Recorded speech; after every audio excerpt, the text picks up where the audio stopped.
is under the government of the Lord. You may have seen a fair lady you want to marry, but the government comes and says, this is your wife. What happens now is that you sacrifice your emotion because you are of the nobles.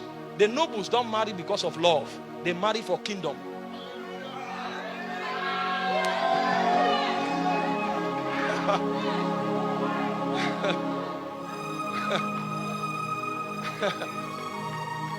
It's not given to man that walketh to order his steps. So even when the whole idea looks correct, there's a way that seemeth right unto a man. The end thereof is death.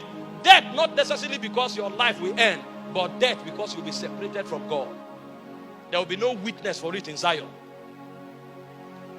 And if you know that, you can't step out until every step we should take was already written before we were born. The hardest thing to do is to live. But earthly creatures think life is breath. They don't know that life is actually the statement of the will of God. I'm talking like this because most of us are young people. Somebody called me today and said, the husband said no, divorce. And the wife said, can you imagine? I said, well, as much as I know, when you enter marriage, it's a cage. You have no choice again.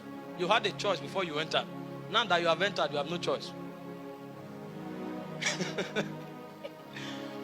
And go and check the Bible. It didn't say marry who you love. You are only commanded to love who you marry.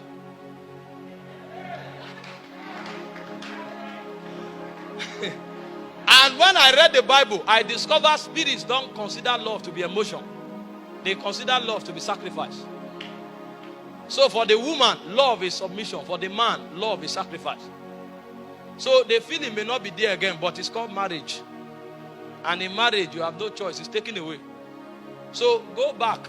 I said the problem of marriage is one, is flesh. And the cure of marriage is supply of the Spirit.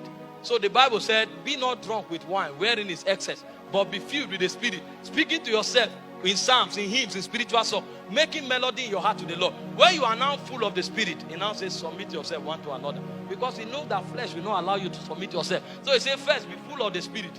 When you are full of the Spirit, it's easy to submit as a wife. And when you are full of the Spirit, it's easy to sacrifice as a man. If you are not, there will be crisis. That's the wisdom of the immortals. He knows that in time, there will be many options.